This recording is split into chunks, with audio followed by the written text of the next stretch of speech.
We're live. 7:14. A little bit late. Tonight we're going to talk about wastegates. So we're going to talk about internal wastegates versus external wastegates, and we obviously need to do a definition because, as the name implies, internal wastegate versus external. The external wastegate is basically outside of the hot side of the turbo. Basically, it's external, meaning you can mount it in a bunch of different positions and conditions. Except a lot of guys now have seen where you can mount it. They're now and probably have been doing this for a long time, I would imagine, welding wastegate flanges and fittings right off of the turbine housing. Again, people ask me about that. Oh, is that more efficient? Well, I think it's done for packaging more than anything else. But on the external wastegates, what we normally have is a standoff pipe and then a flange to mount different size turbos. The cool thing about that is and we'll talk about externals first. So the cool thing about an external wastegate is you can run different sizes for different kinds of control. We've talked about this a lot. I have on the engine dyno, we normally run two wastegates when we run these turbo setups. We run two 45 millimeter hyper gates. We could run bigger ones. And if I were to run a single wastegate, it probably would be bigger. We don't seem to have that problem on the chassis dyno or out on the street or at the track. With a single 45, that's usually works fairly well. But I put a 60 on just to make sure. We're going through that right now with Jimmy and his turbo, his J Series NSX. So we have a big enough wastegate on there to make sure that we have boost control, because you want to be able to control it. Typically what happens when you run out of control for the wastegate, when the wastegate is undersized, and we're going to talk about that when we get to the internal wastegates.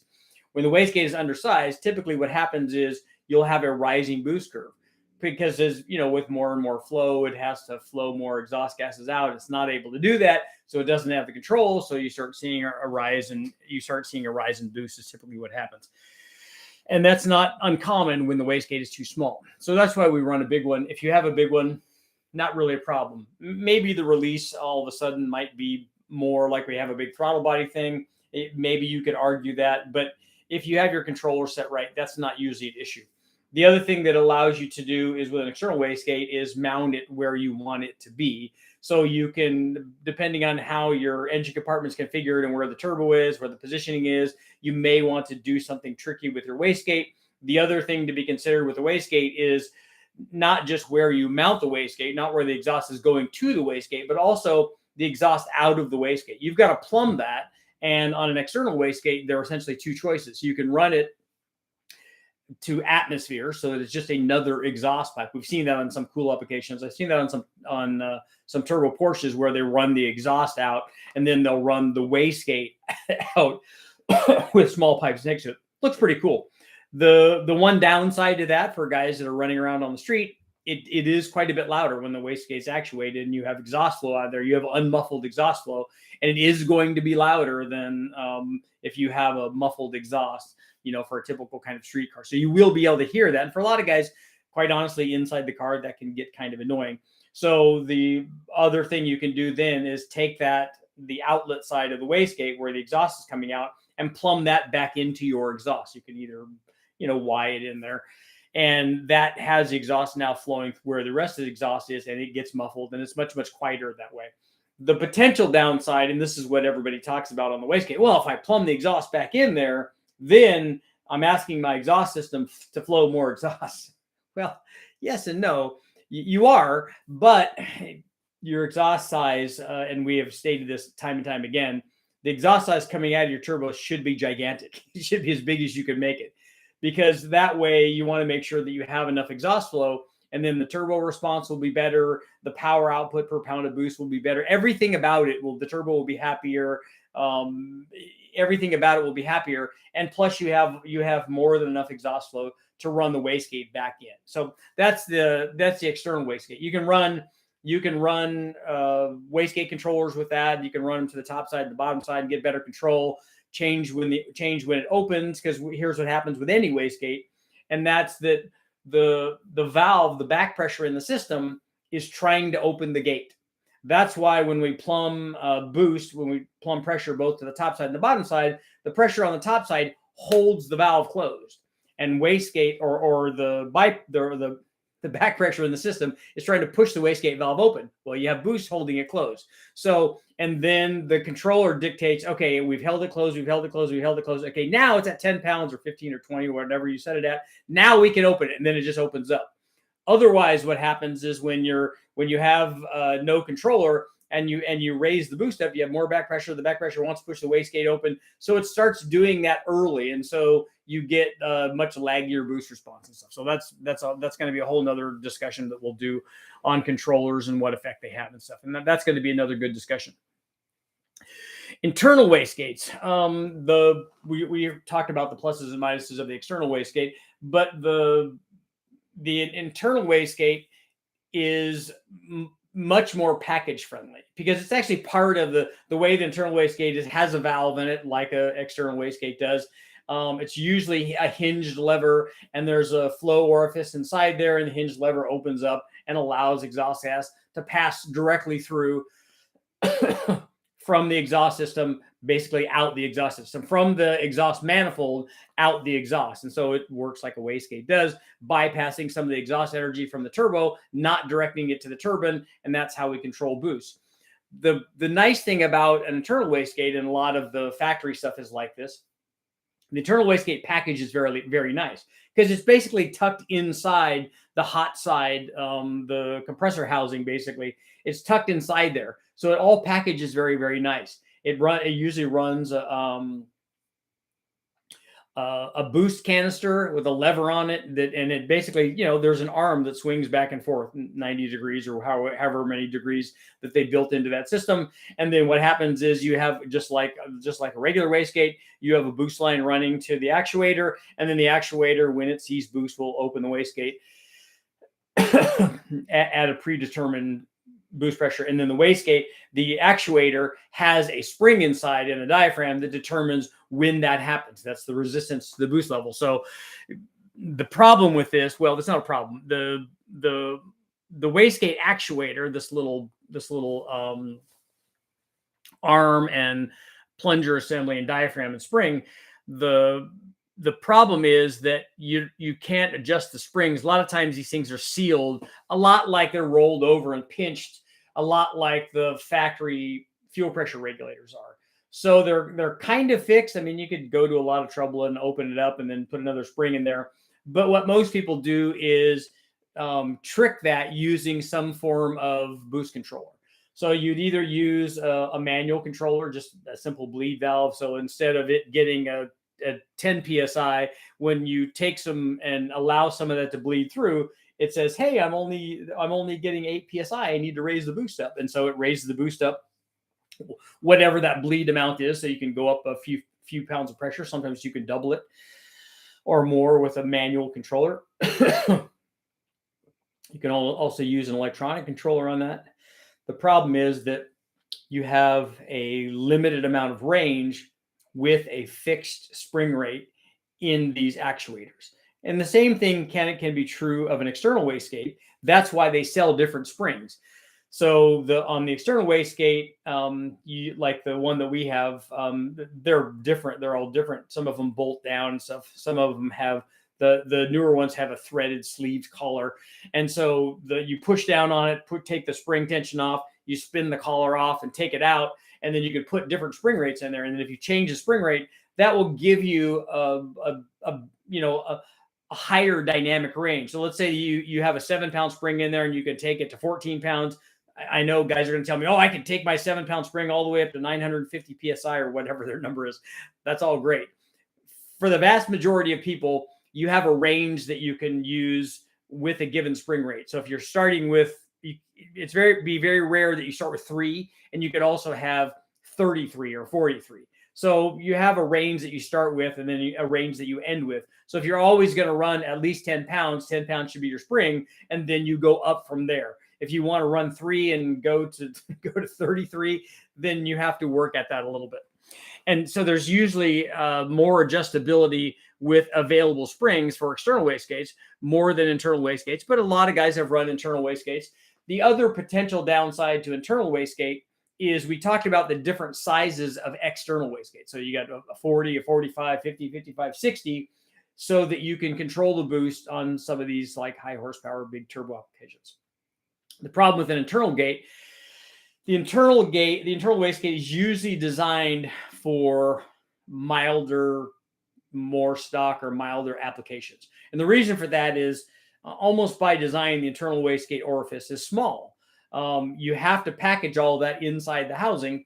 And so it has a smaller flapper valve, if you will, that controls it's basically a bleed orifice for the exhaust.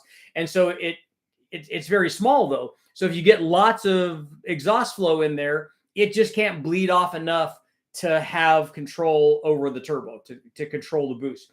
Some guys, and we've done this in the past, ported these housings, port the wastegate orifice and stuff, and you get it so that you could go up more boost and still have some control. But again, you're just going to be limited by the size, and so that's why you don't normally see a lot of internally wastegated high horsepower applications. The possible exception to that is when we see these run as twins, so that then you can have, if one turbo is good for 300 horsepower and it's internally wastegated, well, two of them, you can make 600 and that's good. And you could put four of them on there. But that would be the exception and not the rule. So the limitation, I mean, they're really good for internal wastegates, really good for packaging. And you can see in the photo in the thumbnail that we also have that is an internally gated one. I think that was an Edelbrock turbo setup from the guys at JG Engine Dynamics. Worked with the guys at Edelbrock on this, if I remember right.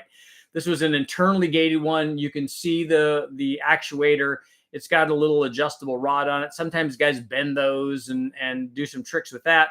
But it's internally gated. The exhaust flow from the wastegate obviously is still packaged back into the exhaust, and that's part of the exhaust flow. The other thing you might notice about this is it also has provisions for water flow through the turbo. So this is a water-cooled center section, which is also good. Very good for longevity. Not guys talk about, oh yeah, it's gonna cool the center section and stop all the heat transfer to the cold side of the turbo. I haven't seen that. Maybe in endurance racing. Normally what this is done for is longevity of the turbo, and it certainly does that. It does that very, very well. So if you're thinking about getting a water-cooled turbo, you should think about getting it because it's going to last a lot longer.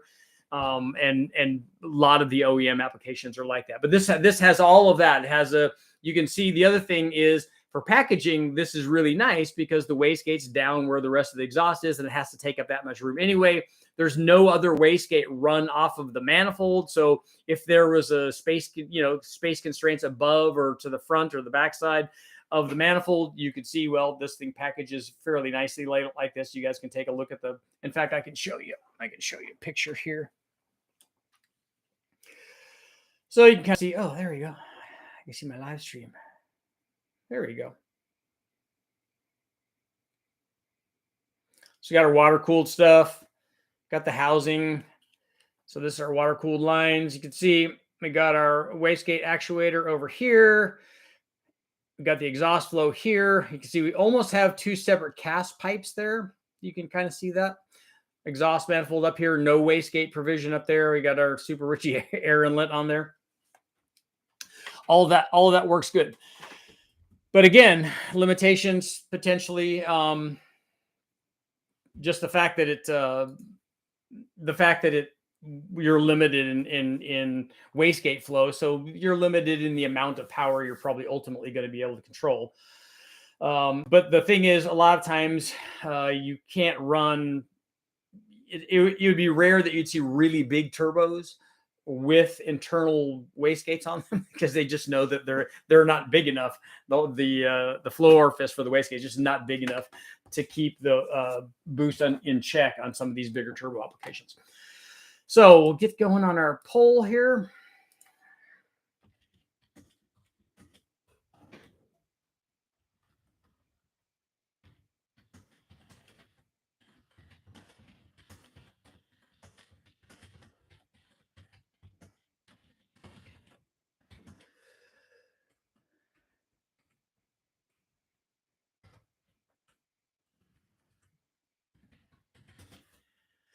Is the external wastegate better than the internal wastegate? So which one of those? Which one of those do you prefer? Let's see. Burn, did it's in the house. More. LT1. How much horsepower can I make with a stock bottom end 5.3 heads and cam with an 88 millimeter? I don't know what will that 88 millimeter support. I don't know whose that is. A real Garrett 88 millimeters, like a 1500 horsepower turbo or something. Some of the other ones maybe not as much, but a lot. A stock bottom end with ring gap, we already know will do. There are guys doing 1500 horsepower with a stock bottom end.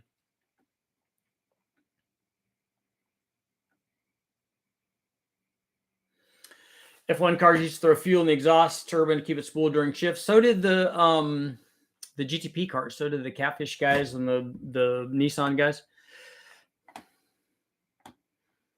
Good evening, and that's called boost creep when when what? Yeah, when the wastegate can't control the boost. Yeah, we don't need no gates. We just need the skull and crossbones cap for the wastegate.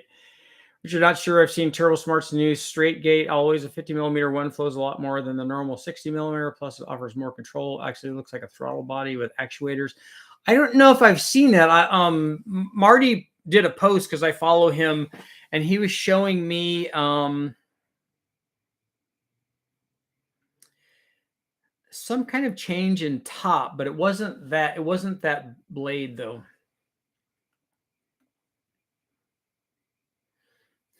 That's my brother Daryl, my other brother Daryl. Most guys won't know where that's from. Turbo Corvair didn't have a wastegate. Was it Corvair? Corvair was not a draw through, right?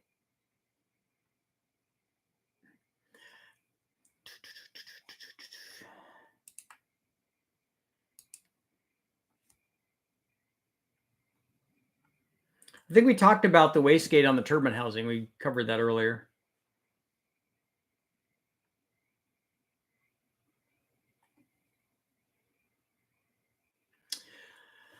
On the G10, I've been wastegate plumbed into the downpipe. Okay. And there's a cutout straight through on the Y going out from the front passenger fender into the bent part goes through the muffler. Okay. So you can a cutout on the exhaust is good regardless of whether the wastegate pipe is there or not, but having free flow exhaust.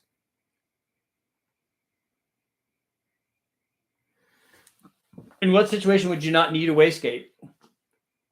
If you've restricted the inlet side of the turbo enough, I've seen that on draw through applications where they used a small enough carburetor that the turbo just wouldn't make enough power. If you have a small enough turbo and a big enough motor where the turbo can't make enough boost to hurt the motor, would be another one.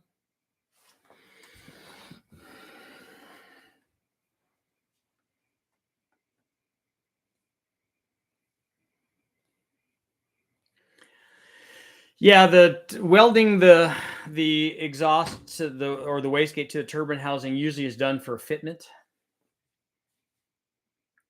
GT45, 351 Windsor, 7 pounds. What size wastegate? If I run two, or what size? If you run a 60 millimeter for one and 240s or 245s for two.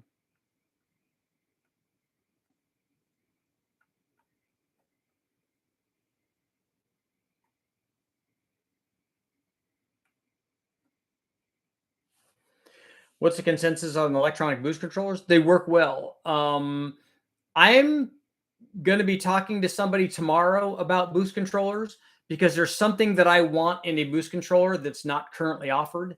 And so we're going to have a discussion about maybe making one that does something that I want it to do that's not being done right now. My diesel has the little pod with the spring inside. That's not unusual. Yeah, that's pretty common.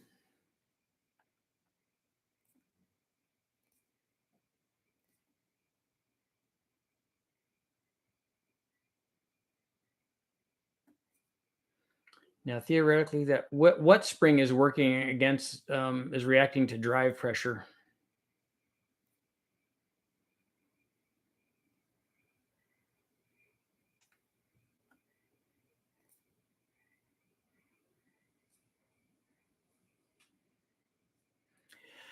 I run Go Fast Bites, electronic boost control seems to be working well, but I run dual 60mm wastegates. Good. If you have the wastegate controllers, there's lots of good ones. As long as they open the wastegate at what you want to open them at, then they're working.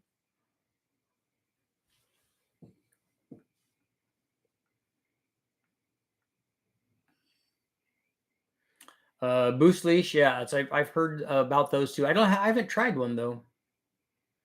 I want a manual choke, a manual throttle, and a manual wastegate controller, and a high RPM automatic wastegate controller. So it's much harder to blow the engine or the turbos or the head gasket. I had to port my internal wastegate, yeah. And I would recommend not having a turbo that has an internal wastegate on what you're trying to do, Turbo Centra. I would recommend an external gate. I would recommend a good exhaust manifold and an external gate.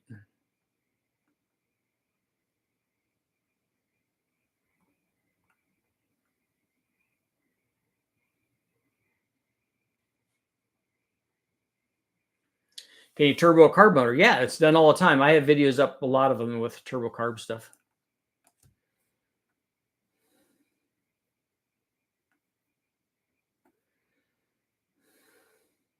You can turbo any motor or wood burners. The stoves, I've seen a couple of those. I thought that was really cool.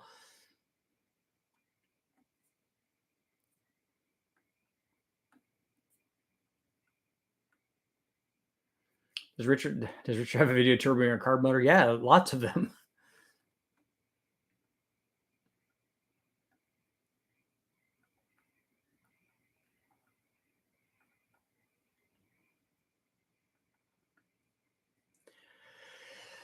Let's see.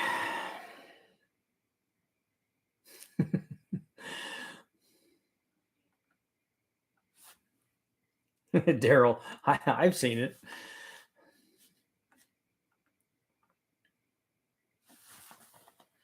And I love the final episode of Newhart. And I like that Bob Newhart was on Big Bang Theory too. I thought that was awesome.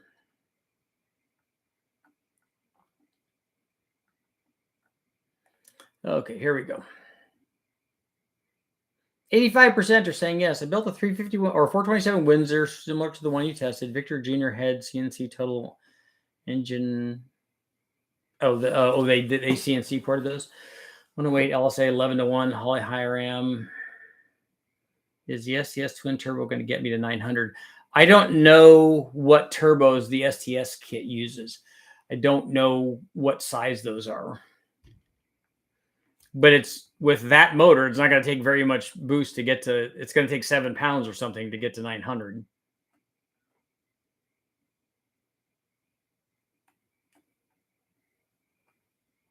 Turbo Smart has a new straight gate like the throttle body style. Richard, I changed my plan going the sloppy best cam turbo 400 LS3. Will this be streetable with 256 gears? It will be a lot better than a sloppy stage 2, but it's still not what I would pick with that gear. I would pick a smaller cam.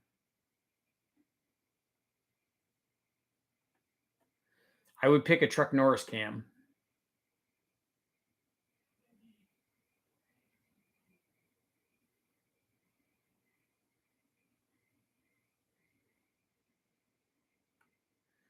Don't get me started on gas turbines inside World Rally cars. Yeah. You should review the new BGR 400 plus turbo stroker truck cam. Let's look that up.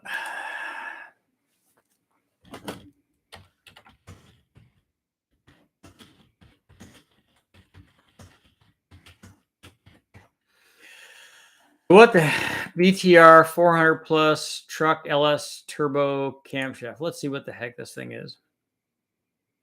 Surprised Brian hasn't told me about this.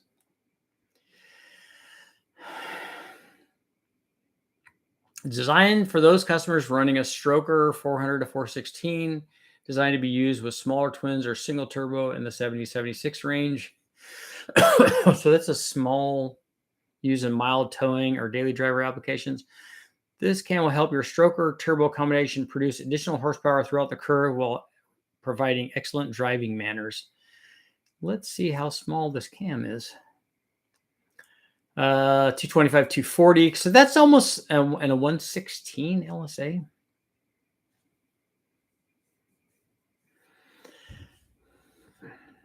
Okay.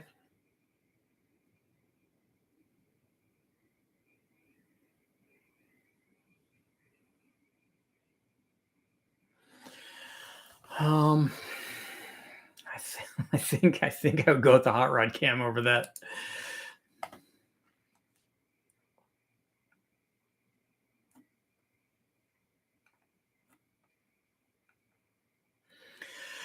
Electronic wastegate on the intake to control boost. Yeah, you can throttle the compressor. You can do that. Type 26 style air-to-water intercoolers. Don't see them much on LSS. What is it? I don't know what a Type 26 intercooler is.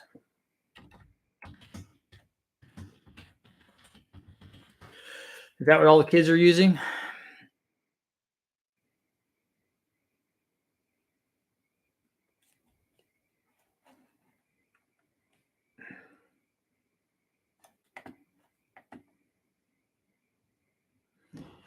Is Type 26, is that a style of intercooler or is that a manufacturer?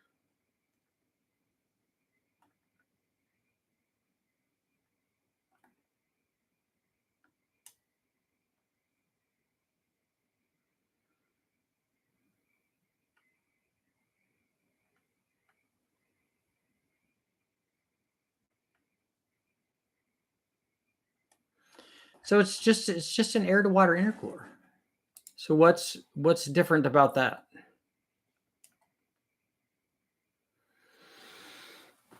That looks like it's about the size of the intercooler core that Vortec uses.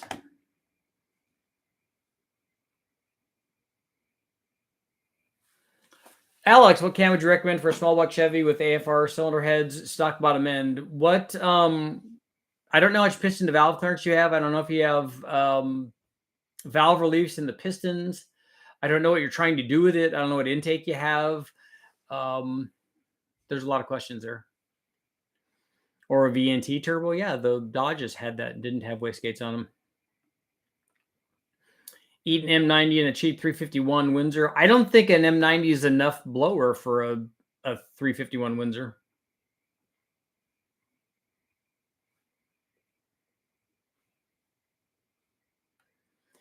Scott, Scott, that's not a yes or no. It's got to be yes or no.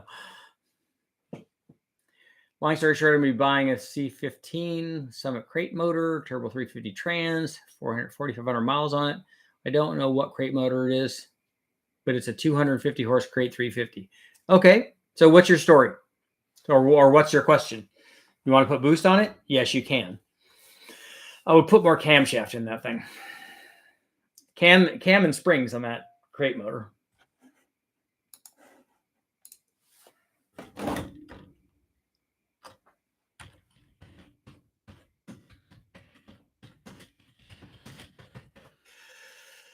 Okay. Chevy small block crate engines.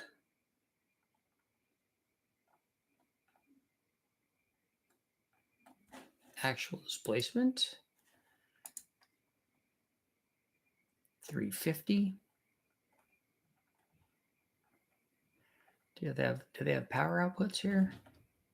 No, they do not. So it's just going to be basically a rebuilt kind of one. We've run stuff like that before. We use that as the baseline for stuff.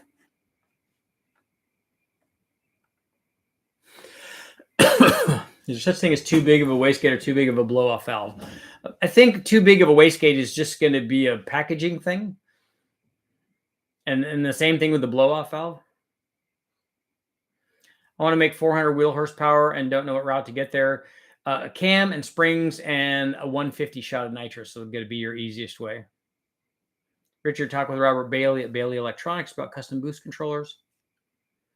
Can use an external spring on an internal wastegate to up the boost pressure. You still have to. The problem is that the spring on an internal wastegate is sealed inside of a pod, and usually they're pinch rolled or something, sometimes welded. So you can't get access to the spring inside there unless you cut the thing apart. And I've seen guys do that, but it's a lot more work than it's worth. Patent Super Richie double throw an electronic wastegate. I don't know about all that.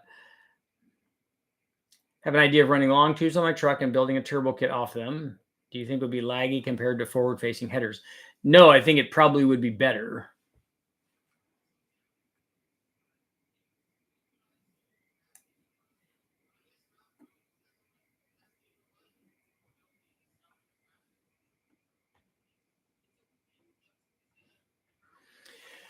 Richard, I wondered, would plumbing a single turbo into dual exhaust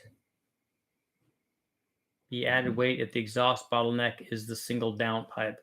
Would dual exhaust really be best with twins? No, if you have the, you don't know, nobody would ever run, like, let's say you have a 3-inch exhaust coming out of your turbo and then split into two 3-inch deals. What they normally would do is you'd have a 4-inch coming out of the turbo, and then that would split into 2 3s or 2 3.5s or whatever. So you have to configure the setup right so that it flows. Otherwise, you're going to be restricting the turbo.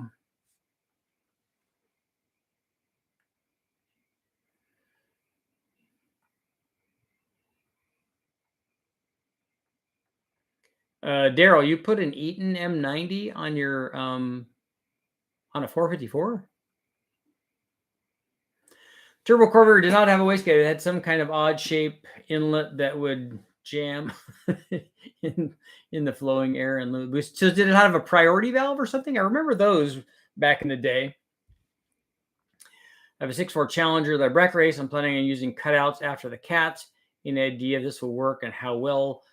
Well, it will essentially drop the catback exhaust, right? So it will take away any flow restriction that you have in the catback exhaust. But my guess is the cats are probably the restriction on that setup. Would you trust cheap eBay wastegates? I don't normally, but I have run some. Like, I've run some stuff from CX Racing that worked like they were supposed to, but I've also run some that were much higher boost level than they were advertised to be. And these were the internal wastegate pods too.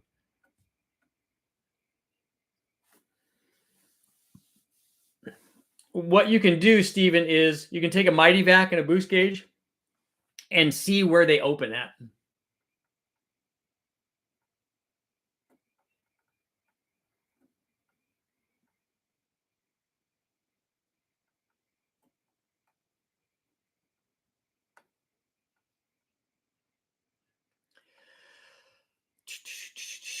I'm scrolling back up.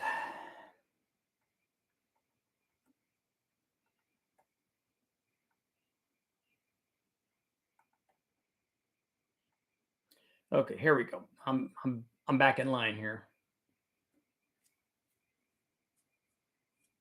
Oh, you have a good exhaust manifold. They made the exhaust manifold. So did you make it with a provision for an external wastegate? Because you should have an external wastegate. I have an old set of Incon twin turbo exhaust manifolds for 5-liter Fox body. Was designed for GT35 turbos, but wanted to use GT2860s for snappy boost response. Okay. Those are heavy because those are castings, right? If I remember the Incon ones. No wastegate common on diesels, yeah.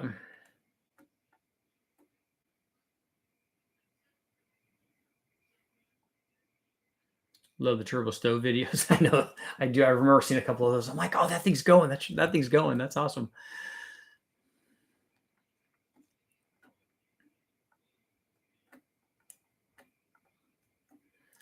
Scrolling.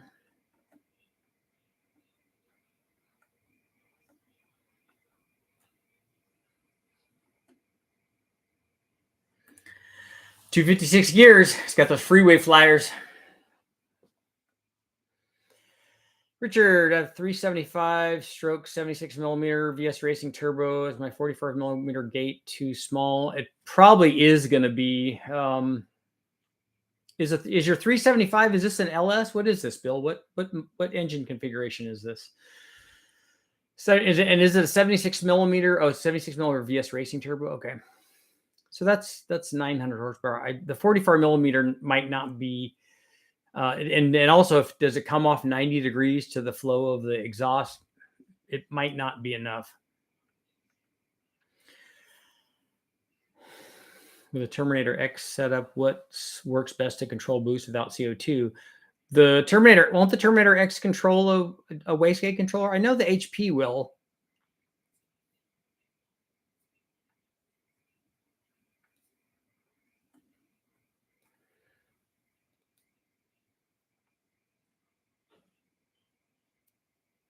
On single turbo headers or high flow manifolds, you'll be able to get to whatever the limit of the turbo is if you have a reasonable.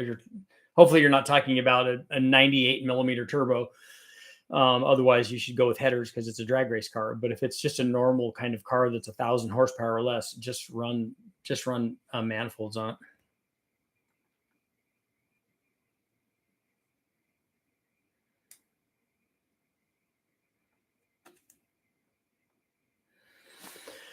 Ryan, thanks for debating on turbos versus centrifugal for the 427 Windsor. Hopefully, my build will put out something similar to the one that I built. Well, you've got a good start with the 427.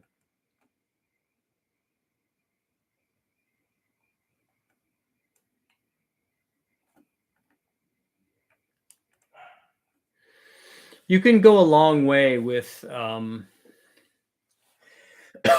excuse me, you can go a long way with a 3-port controller. A long way in boost. Cords, what's up? No wastegate on my Shelby CSX. Free-flowing exhausting. Can't control it, though. Do you still have the VNT turbo on there?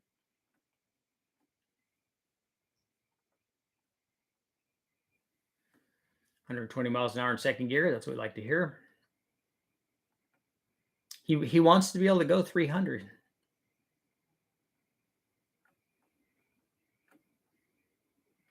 $250 horse 350 can use cam, springs, and boost. Would you ever run coolant through an air-to-water intercooler? It makes sense for a daily driver so it doesn't freeze.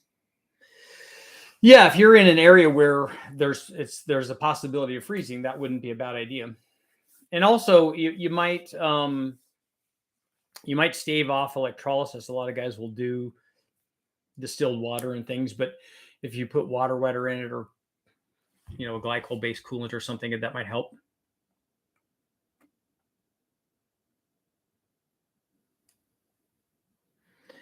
It's an old Grand National trick. You drill a small hole in the external spring, to up the spring pressure in the diaphragm, right? That's your bleed hole. Daniel, on average, does a polish chamber allow you to run more or less timing? It would, if it did anything, it should allow you to run more timing. It should decrease detonation if it does anything. If that's not what your detonation threshold is because of surface finish on the combustion chamber, that might not be what's causing it. So if that's not causing it, it's not going to do anything. It's going to make it look good, make you feel better, but it won't do anything because your hotspots might not propagate from there. May propagate from the piston. They may propagate just from inlet air temperature. May propagate from the detonation. May start from having oil vapor in there that has nothing to do with combustion chamber. But if combustion chamber is the thing and you have hotspots on it and you get rid of them, that can help. And I don't know a situation where it'll ever make you run less timing.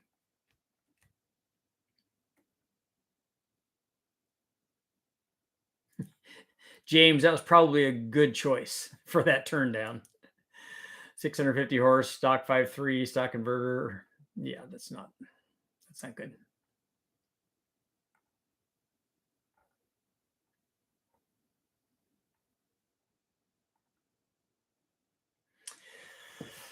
Just want to build a fun streetcar, but I decided to go 408 Windsor. I'm gonna use them in the 94 Bronco. 408's a good Ford, is a good one. That's a good sporty like combination.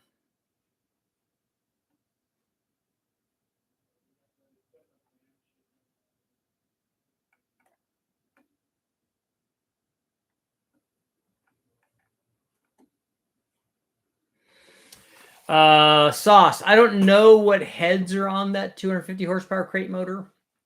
If it's a small block Chevy, chances are they're going to be like an 882 or something.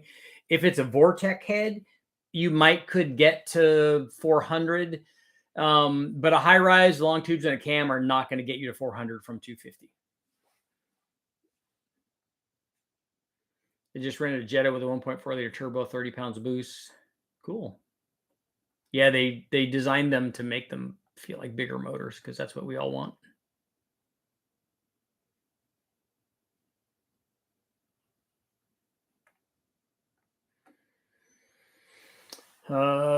Michael,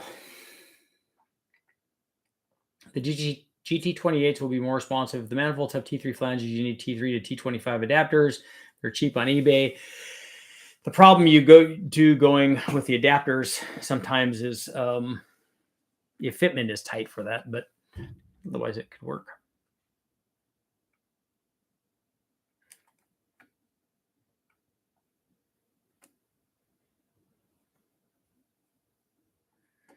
Stuff and junk. You have a 78, 75, 706. Hopefully you have ring gap in it. That turbo is a 900 horsepower turbo or so. I think I would put a Truck Norris in it.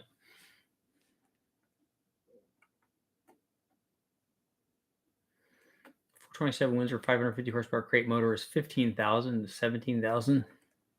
It's a lot. It does have a spot for a 44 millimeter wastegate, just haven't bought it yet. Cool. I've run VS Racing wastegates and have zero issues. I've heard good stuff about Byron stuff. I've tried his turbos, but not the wastegates.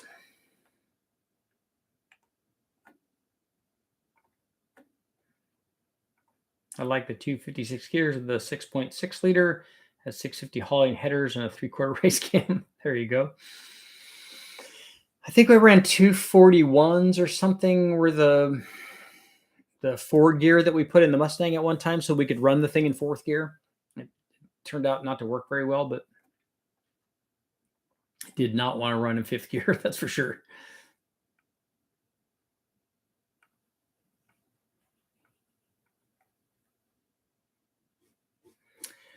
Two Hacks Garage. I have a 521 big block Ford. Awesome. 11.2.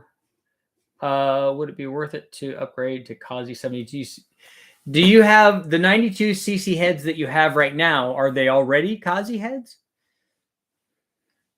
Because if they're not, and they're stock heads, then the answer is yes. If they're already Kazi heads, you're going to have 20 cc's, which is going to be like one full point of compression, probably. Maybe a little more than that. Are you running good gas in it now? Oh, Cords, it has a Super 60 VNT hybrid. Wow. It is problematic.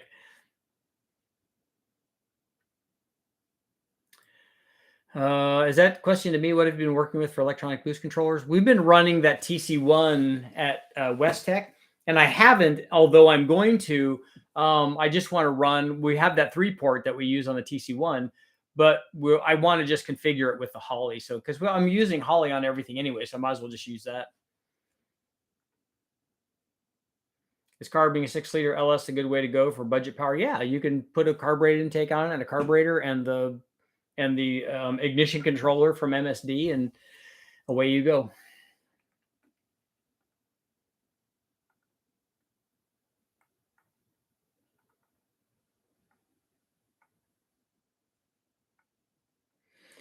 What's the farthest distance from the engine bay you have tested twin turbos? So 15 feet, I think, is what my super custom Ritchie remote exhaust test. The video's up. You can see what it looks like. But the tubing length is 15 feet.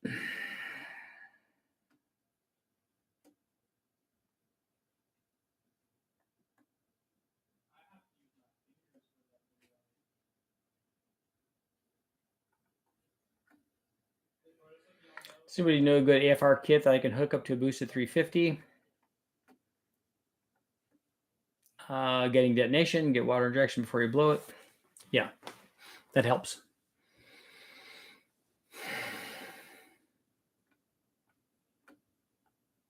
Some stock ECUs can be hacked for boost control. Well, which ones are those?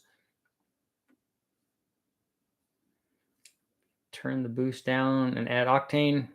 How much power have you made with a single turbo T6 hot side you use for testing 3-inch pipe to a T6 flange, right?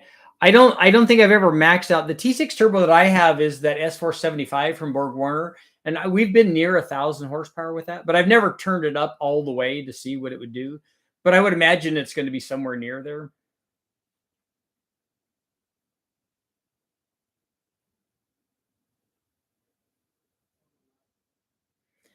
572. I think 46s should be all right for that. And the wastegate, the blow off valve will be fine.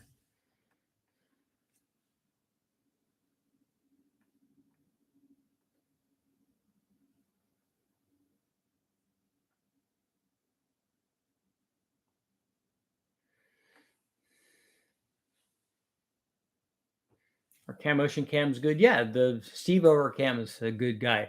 He's a good guy and he's a sharp guy. He knows about cams.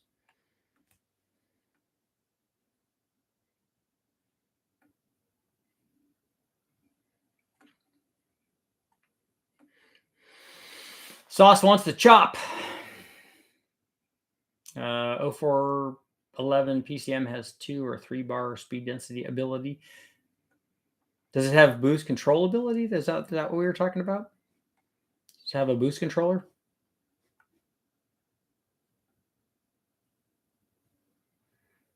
Affirmation on the gap.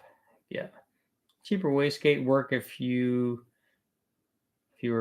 quality spring. Boost pressure rating is always off on those cheap springs. Seeing Corvettes have twin turbos at the rear end. Yeah, the remote turbos that are back there are not, having measured it now, are not nearly as far away as what I did. In fact, I went overkill on my remote turbo thing. It was way too far. Should have probably been, 3/4 of that or half that probably. Twin turbo, 4.8 turbo options, looking to make 7 to 800 on 93 octane GT35 clones. Yeah, or for 800 horsepower, even a GT3076. Can you run remote oiling? Yeah, you're gonna have a whole reservoir and pump and all that. You're gonna hook all of that stuff up to run oiling to the turbo.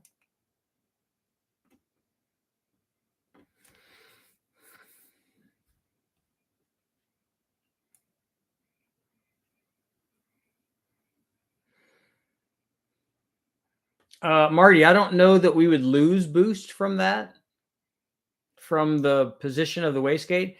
We might lose response rate, but ultimately the wastegate is going to determine how much boost pressure the system will supply.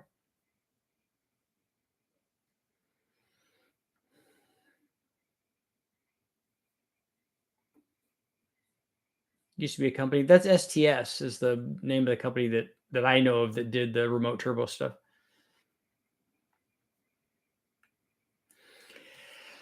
Richard, I was thinking about smoothing the high seams inside my fast intake, casting ridges. Will that help anything, or should I leave it alone? I was thinking it couldn't hurt, but I'm not sure.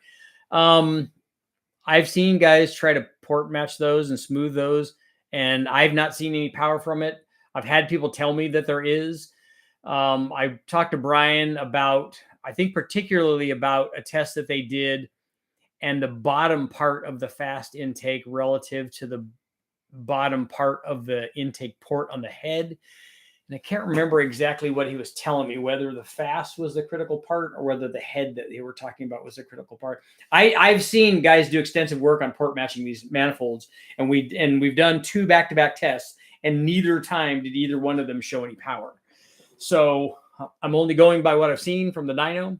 I want it to work, but I haven't seen it work yet.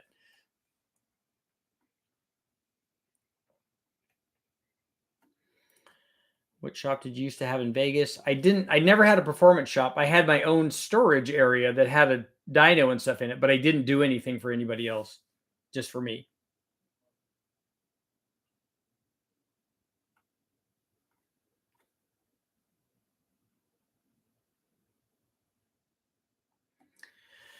I rode in a Honda with max being turbo on it.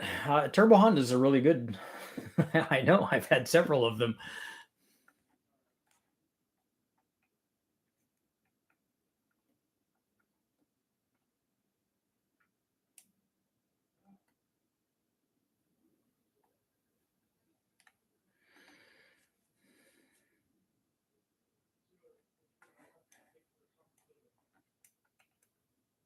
They have turbos now with self-contained oiling systems.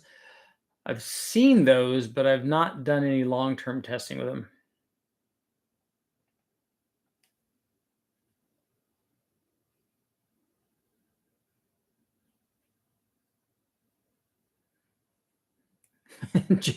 James, use your words. I don't know what you're trying to say.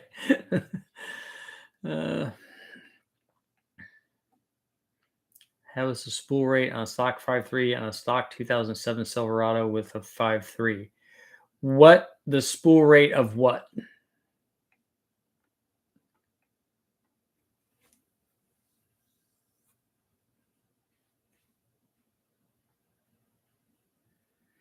you have a suggestion for a budget small mirror image twin turbo setup? Only looking for 1,000 horsepower. The guys from VS Racing have mirror images. The guys from, if you want a real good one, you go to Nelson. His stuff is awesome, but it's going to be a lot more money. Oh, the GT45. Okay. Now I need to go back to your question is. I think the GT45 will be fine on a 5.3, especially if you don't overcam it. Don't put a stage 3 in it. Put a Truck Norris in or something. Have you seen anyone build or dyno a 363 LS? So it's a 4-inch stroke, but very little overbore. It will work just fine.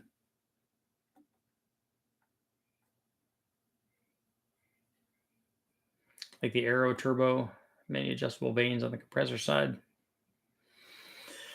Best for turbo for a V8 that will act like a positive displacement blower, 15 to 20 psi max. You're not going to be able to do that. You can't have that. Can't have a 20 psi turbo on a V8 that's going to be 1,000 plus horsepower and also have it be ultra responsive down at 2,000 RPM. You see anyone running 4.8s to go for high RPM builds? Yes. A 4.8 is they usually run lots of RPM with those, because of the short stroke, because of the rod ratio. No, because they're small and they have to rev up there to make power. So when they're running RPM, lots of guys use the 4.8s.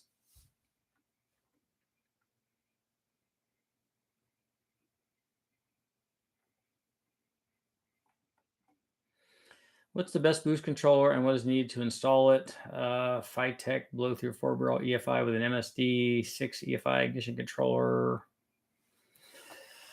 I don't know what best boost controller is. I've only run the ones that I've run, and a lot of them are using the same 3-port regulator on it anyway. You're just controlling it. So the TC1 that we use has worked. The Eric has run that with the Holly. I haven't done that yet, but as long as you put the right duty cycle in, and it will give you the right boost that you want. If you want to get really elaborate, then there are other setups. James, I don't know about the stock stall on a 4L60. I don't have spool rates for the street.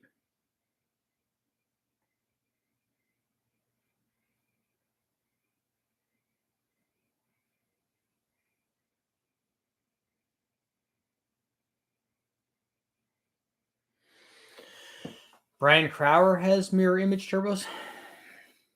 I'm sure that they're probably the same ones that VS Racing has.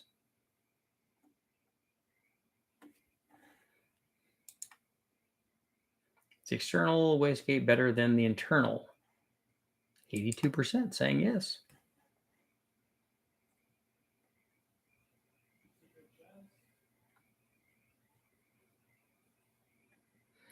Yeah, Comp Turbos has the oilless turbos or the self-contained ones.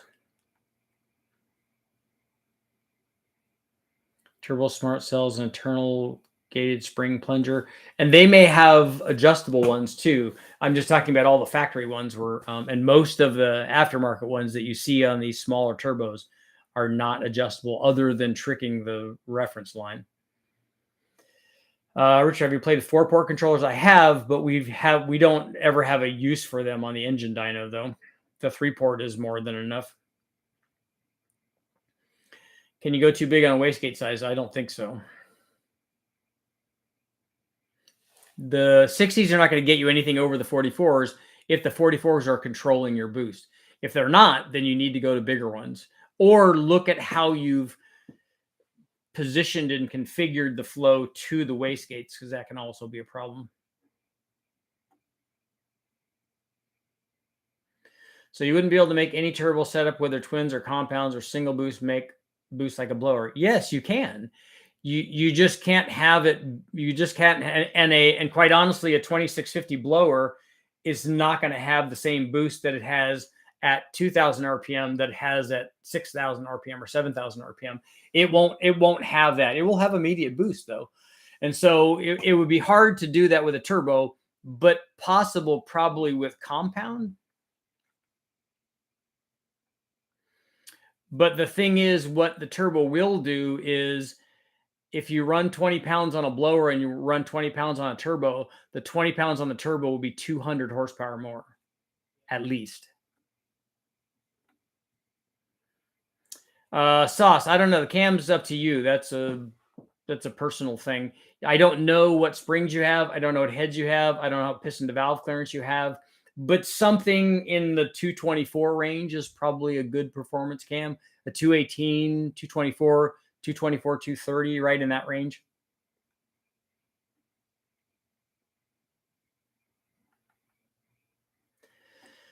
Four 302 Windsor is difficult to tune the car below 4,000 RPM. Cam is a 254, 254, 262.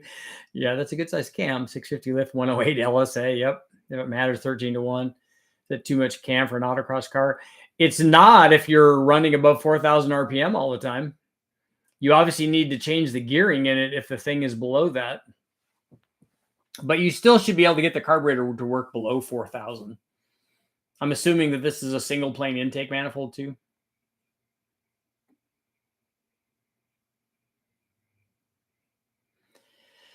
James, you want to put an LSA on your truck because you want 200 less horsepower? That's right. Shots fired.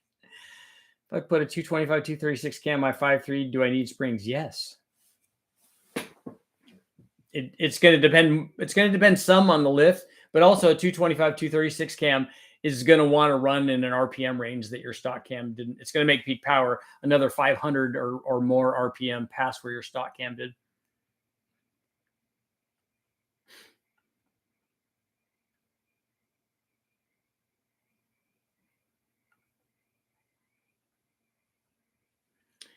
You tend to steer away from thumpers. No, I just don't buy a cam for sound. So a lot of guys do, and if they do, that's good on them.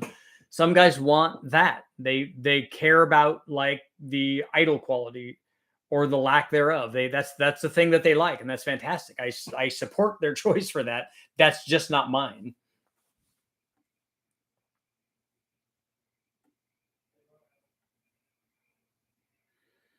You need springs in it. I don't know how much lift that cam is. You're saying that the lift is stock? It's stock what? Is this an LS? What is it? In your 5.3? So the lift is 440 inches, 440 thousandths of an inch.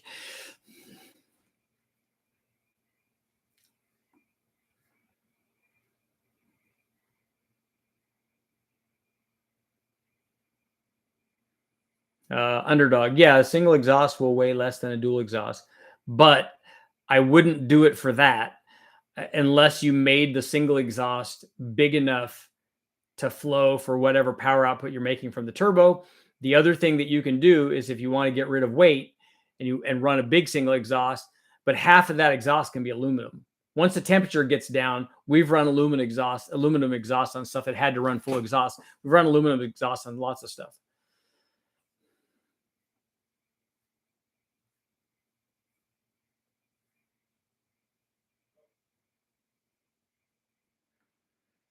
Do you like carb motors, EFI motors? There's no more for me. I like all motors. I like import motors, I like domestic motors, I like carbureted stuff. I like EFI stuff. I like all of them. Turbo, nitrous, blower, all of them. I just like showing people how to make more power with them. LS3 stage 1 cam in a flat piston. Okay, but 225, 236 is the duration. What is the lift? And you will need springs for it.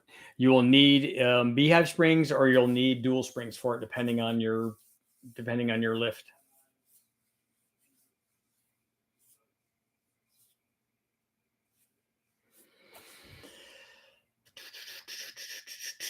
Hybrid cars are awesome. I'd love to have a turbo diesel hybrid because I'm also really big on fuel mileage too. I have or had a Civic VX that did lean burn, which was awesome, and I always wanted to turbocharge it, but I gave it to my buddy Chad. And I also had a Chevy Sprint Turbo that got over 50 miles per gallon, but it also set land speed records. So you can have all of that. All of that can be good. I'm not guys that say I'm all this or I'm all that are all just full of it. Not interested in that. There's no reason that the one thing that you like has to be the best thing. Lots of good things out there. That's like saying that only blondes are pretty girls. No, there's lots of pretty girls out there. The one thing I have to say that is a little weird for me on the hybrid stuff is like standing next to a car where you're not expecting it to leave, excuse me, and having it just drive off or back out and you don't hear it. It's not running. That for me is more of a safety thing, but still what an electric motor can do, the instant torque, you can't generate that in any other way. It's really pretty cool. Any chance of finishing the Big Bang? Yeah, the K24? Yeah. I don't know when. It's on the list. 2 more minutes. Close out our poll at 82%. And they like the external.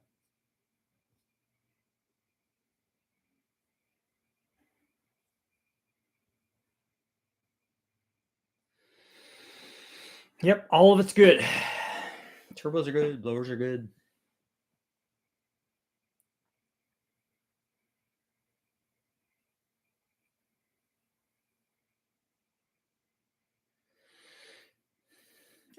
Jesse, I wouldn't put 660 springs on his if it's only a 600 lift cam. I'd put smaller springs in. You want to be closer to coil bind than that. Ford tried to cast aluminum long tube exhaust manifold in the 60s on the FEs. They're worth a fortune. Yeah, I wouldn't run aluminum exhaust manifolds, but having aluminum tubing as part of the exhaust after the exhaust is cooled down and it's not going to melt the aluminum, it works really good for weight reduction. My personal cars are an 85 Omni GLH Turbo, 71 240Z, an 88 5-liter Mustang, and the car that I drive every day is just a stock Silverado.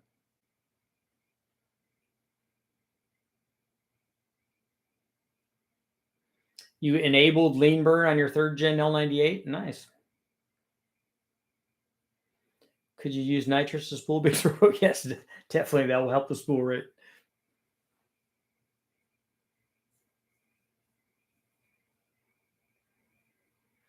So, Michael, the Prius has a CVT. Do they have manual transmissions in any of those?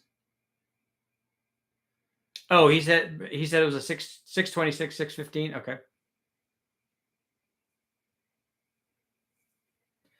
Do you want to actually run the water cooling on their GG Turbo series? I don't usually do that on the dyno, but I will in the car. How can we get 157 votes? Only 95 likes. I know, just people aren't liking it, man. Not feeling the love. Dan, if that question's for me, my Silverado is all stock. It has a muffler on it. The Silverado's an 02. Twin 7875s on a 6-liter stock block. Yeah, the 7875s are 900 horsepower each. So if you have two of them, you could sport 1800 horsepower.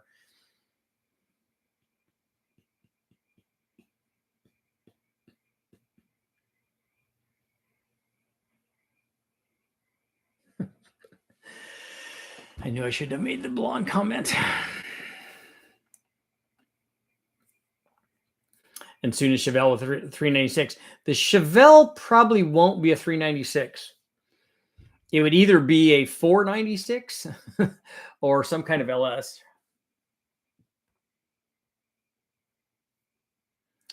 The 240Z is not rusty. It's in really good shape. Would you ever SRT 4-swap the Omni? Absolutely not.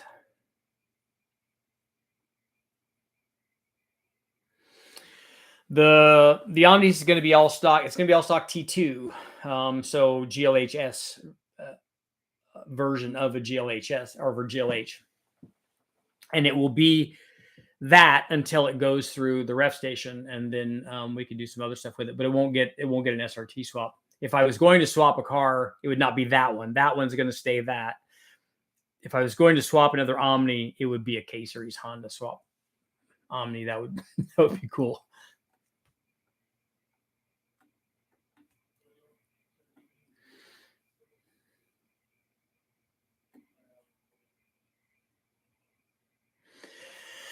If you did a series trying to make the most gas efficient turbo Silverado with your truck, it would be a cool idea. If I was trying to make it fuel efficient, I wouldn't do a turbo on it though.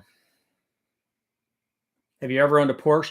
Yes, I have a 72 911T and a 924 also. I'm thinking it was a 79.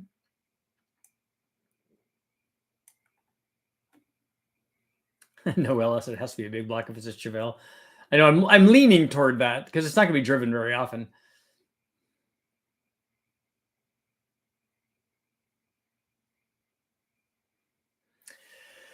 Trevor, yours will be the last comment because I got to get going. And I also had a 260Z long ago and a split bumper Camaro and all that stuff. 385 small block Chevy, forged pistons, AFR 195s, hydraulic roller 294, advertised 246 at 50, 550 lift, 108 LSA, was running solid rollers and put short travel hydraulic lifters. So short travel hydraulic roller lifters in and lost some bottom end. That shouldn't happen. Something else is going wrong because what you've done is you should have improved the bottom end. If anything, you could have lost top end.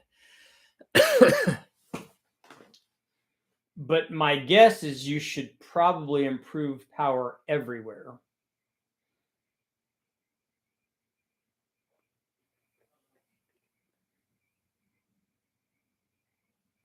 Wait a minute. Let me rethink this. So when we change lash, so we take some of the lash out. No, that is true. That will happen. I don't know why I'm thinking of this in reverse. So when we run, I'll give you an example. So when we run that Duntov cam, which is a solid flat tap it, and the old school thinking was to run 30,000 slash on these things, which is just ridiculous. But when you change the lash, get it down around 6,000 or 7,000, like God nature intended it, that's what happens because you're making the cam more aggressive, basically. So now you're using all of the cam, not just some of it. So that's why you've lost bottom end because that's exactly what happened. We picked up power up at the top by taking lash out of that camshaft. And by putting a hydraulic lifter in there, you've taken away all the lash. So now you have all of the camshaft. So you've made the camshaft bigger. I knew I'd get that right. Eventually. Just like this morning.